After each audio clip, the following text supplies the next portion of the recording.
Alain Michel, je vous ai dit que le procès Gbagbo en ouverture de ce débat panafricain ne m'inspirait pas un grand optimisme. J'ai déjà dit dimanche dernier que, contrairement à toutes ces rumeurs qui prétendaient que le dossier de la procureure Bensouda était vide, que Gbagbo allait être relâché, c'est tout juste si certains de ses partisans qui sablaient déjà le champagne n'attendaient pas qu'il quitte La Haye dès ce week-end. Moi, je n'ai pas cru en tout ça. Je n'ai pas cru en tout ça parce que le procès Gbagbo, c'est un piège. C'est un piège, malheureusement, et je vais m'en expliquer, dans lequel est tombée la défense. Madame Bensouda, loin d'un dossier vide, même si c'est un dossier mal ficelé avec des incohérences, il y a quand même, à côté de l'accusation, presque 700 parties civiles, c'est énorme, et il y a quand même 5000 témoins de l'accusation. C'est un procès, contrairement à ce qu'on a raconté, qui va durer très longtemps, un minimum de 5 longues années, ça aussi en étant optimiste.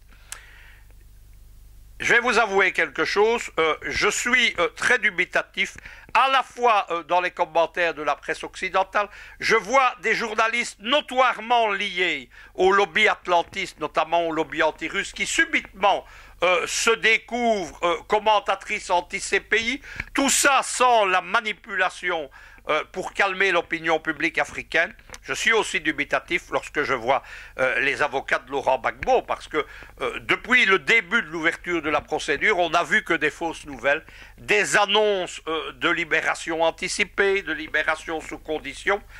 Moi, j'ai une expérience de ces juridictions internationales.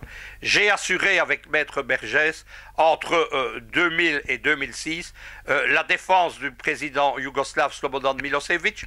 Je présidais le comité international précisément pour la défense de Slobodan Milosevic, et nous avons vu ce qu'était une juridiction internationale. À quoi servait sa procédure anglo-saxonne, où tout est fait non seulement pour enliser les débats, empêcher leur politisation, mais surtout pour que dès le départ, les accusés paraissent coupables. Souvenez-vous de ces terribles images de Gbagbo et Blé-Goudé arrivant, tirés de leurs cellules de La Haye, entourés chacun par 2 gardes chiournes imposants. C'est expliqué, comme on le faisait jadis, que ce sont des coupables et qu'ils vont être condamnés. Je ne suis pas surpris, je vous l'ai dit, parce que les juridictions internationales, et on dirait que la défense de Gbagbo ne les a pas étudiées, celles qui ont servi à formater ensuite la CPI, le tribunal pénal international pour la Yougoslavie précisément, le tribunal pour le Rwanda, le tribunal pour le Liban, tous ceux-là ont été des juridictions iniques où l'accusé David se bat contre Goliath avec une justice aux mains des Occidentaux, une accusation occidentale financée le tout par des fonds privés, notamment celui de l'ignoble financier international, conseiller de Barack Obama, George Soros, l'homme qui finance les révolutions de couleur en Afrique, en Eurasie, en Chine, qui assure le financement, l'encadrement de ces centaines d'ONG, d'organes de presse au service de l'Occident, de groupuscules de jeunes faussement révolutionnaires au service des mêmes capitales occidentales. La troisième chose, je vais vous parler franchement, c'est aussi une déception en ce qui concerne le début du procès lui-même. On avait annoncé qu'on allait faire le procès de la France-Afrique, qu'on allait faire le procès de la CPI.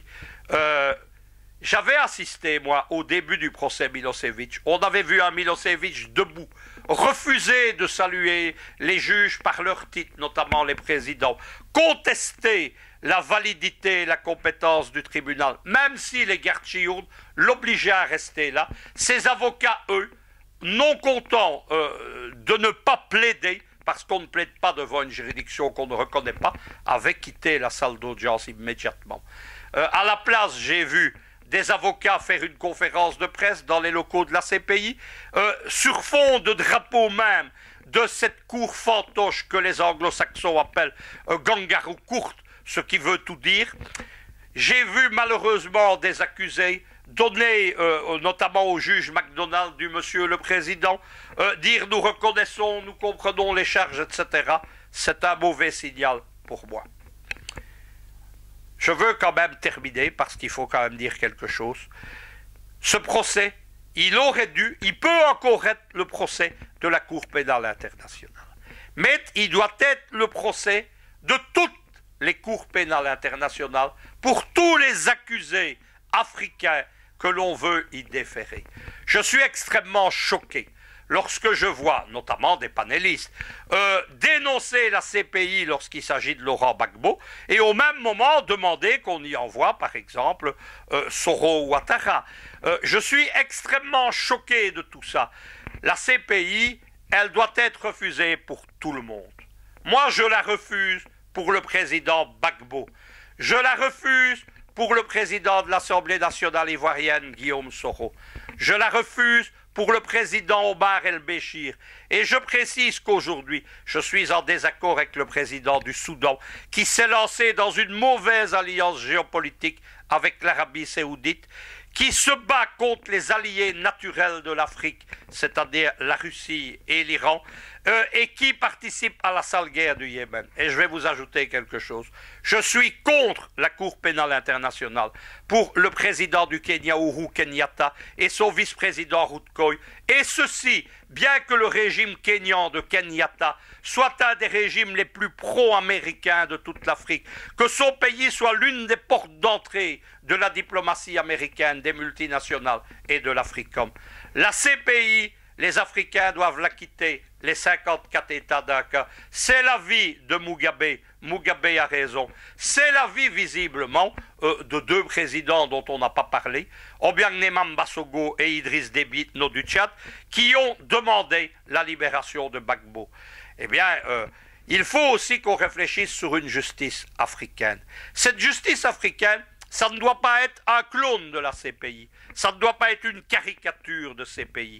Ça ne doit pas être comme les fameuses cours africaines de Dakar, qui sont organisées en fait directement par le tribunal de La Haye, financées par lui, financées par les mêmes financiers dont Georges Soros, et qui font aussi à Dakar une caricature de justice occidentale.